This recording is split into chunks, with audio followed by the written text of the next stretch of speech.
Lindsey Visser, and I am one of the historians who's been working on the Erie County bicentennial. And I'm so excited to be joining you for another hometown heritage video. This one is special because in between the holiday season marks a kind of significant event in Buffalo and Erie County's history, and that actually is the burning of Buffalo, which took place during the War of 1812 on December 30th, 1813. And today I am standing in the new exhibit at the Buffalo History Museum, Continuum, which talks about the history of not just the 200 years that Erie County was a municipality, but also the history of our region and everything that makes this area so unique. So if you haven't already checked it out, I definitely recommend stopping by and seeing it.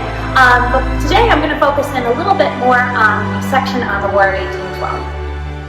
Buffalo has long enjoyed its international border with Canada, but before Canada was an independent country, it was part of the British Empire. And so was the United States before it was the United States.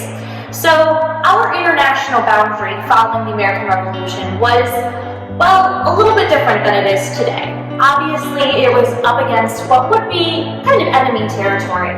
And following the American Revolution, there was a period of peace, but ultimately a series of issues revolving around the British Navy and their impressment of American soldiers led to some new hostilities. And all of a sudden, that international border became a little bit of a liability for the citizens of the village of Buffalo.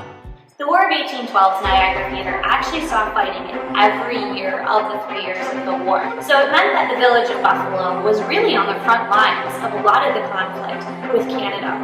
And in particular, one of the events that led to the burning of Buffalo was actually the American burning of the village of Newark, just on the other side of the border of Canada. So the burning of Buffalo was a retaliation for that particular event. So on December 30th, 1813, the British landed in Black Rock and began setting fire to the settlement that was located there. Now, that gave this village of Buffalo citizens just a little bit of time to try to evacuate and flee and gather their belongings. It also gave them a little bit of time to try to mount a defense.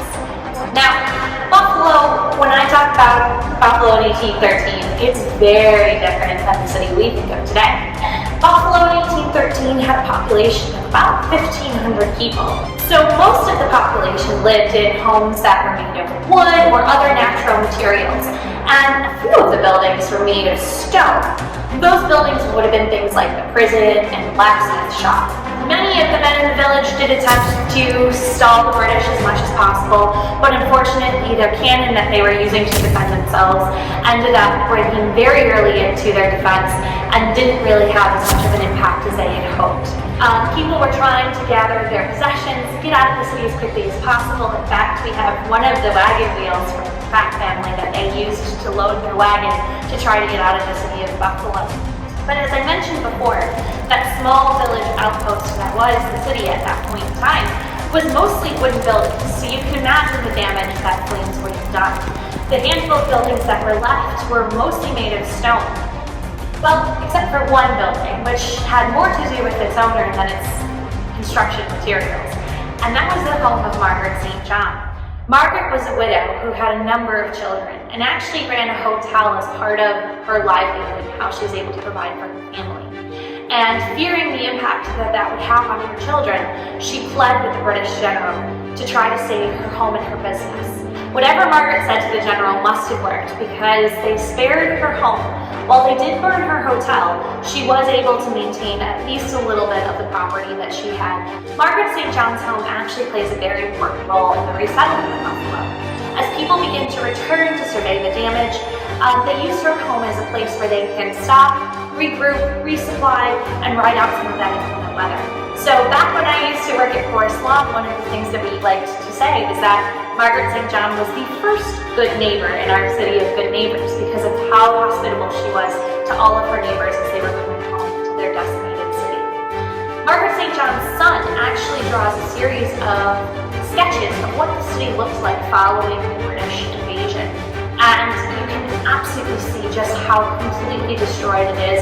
Only the stone foundations are still standing, and some of the beams and things of what were people's homes, businesses, and other pieces of property. So the attack was absolutely devastating to the village and to the region. But as the war came to a close, Buffalo rebuilt, and only a few years later, the promise of the Erie Canal turned Buffalo from a small village outpost into a large city that continued to grow for the next 100 years. If you're curious to know exactly where some of the locations were for the War of 1812 and some of the buildings that were left standing, there are actually a number of plaques that you can visit around Buffalo that show you the location of those buildings and give you a sense of the scale of the city in 1813. You can also visit the continuing exhibit at the History Museum, where you can learn more about the War of 1812, as well as a number of other topics in Buffalo and Erie County history. So I hope you enjoyed watching this video today. I look forward to seeing you again in the new year as we continue to celebrate the Erie County bicentennial well into April of 2022. So stay tuned for more hometown heritage videos, as well as our Passport Pit Stop series.